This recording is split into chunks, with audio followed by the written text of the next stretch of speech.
வெற்றிவேல் முருகனுக்கு வரலட்சுமி நோவுக்கு அடுத்தபடியாக கிருஷ்ண ஜெயந்தி. கிருஷ்ண ஜெயந்திக்கு இன்றைக்கி பட்சணங்கள்லாம் பண்ண போகிறோம். மனோகரம், உப்பு சீடை, வெள்ளை சீடை, தட்டை. திருநெல்வேலி மனோகரம் கடலை மாவில் தயார் பண்ணுறது. இதுக்கு தேவையானது கடலை மாவு, அரிசி மாவு, வெல்லம். மற்றதெல்லாம் உப்பு, மஞ்சப்பொடி, அவ்வளோதான்.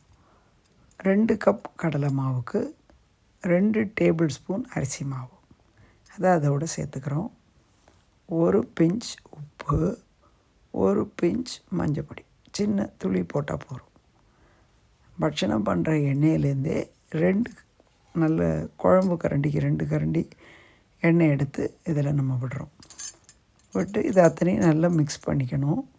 இதை நம்ம மாவு பிசைகிறதுக்கு ஆறின வெந்நியை தான் நம்ம யூஸ் பண்ணணும்.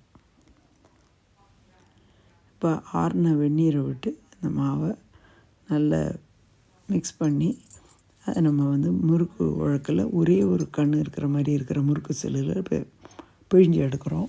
குழலோடி ரொம்ப நல்லா வரும். இது பொறுன்னு இருக்கும் நல்லா. இப்போ இதை ஒரு பாத்திரம் நிறைய எடுத்து வச்சு இதை ஒடிச்சு வச்சுக்கணும்.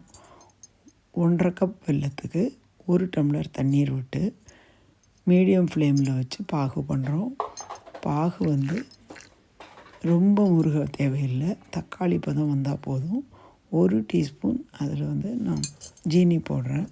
சீனி போட்ட இந்த பாகு இந்த மனோகரத்தோட கோட்டிங்கில் மேலே லேசாக கிளேஸ் மாதிரி வெள்ளையாக பூத்து வரும். அது ரொம்ப நல்லாயிருக்கும் பார்க்குறதுக்கு, சாப்பிட்றதுக்கும். அதனால் சேர்க்குறோம். இப்போ பாகு நல்லா பதமாகிடுது. ஒரு தட்டில் தண்ணீர் விட்டு அப்பப்போ நீங்கள் செக் பண்ணிக்கலாம். தக்காளி பதம் உருட்டுற மாதிரி கையில் வரும்போது அதை நம்ம பாகை நிறுத்திட்டு பாத்திரத்தில் அதை ரிட்டைன் பண்ணாதீங்க. உடனே அந்த ஒடிச்சு வச்சுருக்க மனோகரத்துக்கு மேலே அதை நம்ம பாகை செலுத்தி கொட்டி பாகை அதில் மிக்ஸ் பண்ணிடணும். மிக்ஸ் பண்ணி எடுத்து வச்சுட்டு பருப்பு தேங்காய் கூட்டில் பண்ணுறீங்கன்னா இந்த மாதிரி 2 கோன் தயார் பண்ணிக்கோங்க. இது எங்கள் கிராண்ட் டாட்டரே பண்ணியிருக்கா. அடுத்ததாக தட்டை பண்ண போகிறோம். தட்டைக்கு 1 கப் மாவு போட்டிருக்கேன் நான். அதுக்கு கொஞ்சம் ஒரு 5-6 கேஷ்யூ நட் பொடியை நறுக்கி போட்டு ஒரு 1 டீஸ்பூன் உளுத்த மாவு, 1/2 டீஸ்பூன் வெண்ணெய், இவ்வளோதான் நம்ம சேர்த்துருக்கோம். இதில் கொஞ்சம் காயப்பொடி போட்டிருக்கோம். உப்பு தண்ணீரில் கரைச்சி அதில் நம்ம தெளித்து பிசையணும்.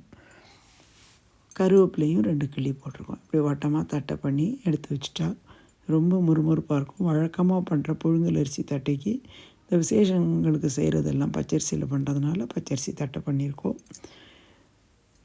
இந்த கோன் தயார் பண்ணினதில் அழகாக கலர் பண்ணி கிருஷ்ண ஜெயந்தின்னு ஆர்டிஸ்டிக்காக ரொம்ப அழகாக எழுதியிருக்கா கிராண்ட் டாட்டர்.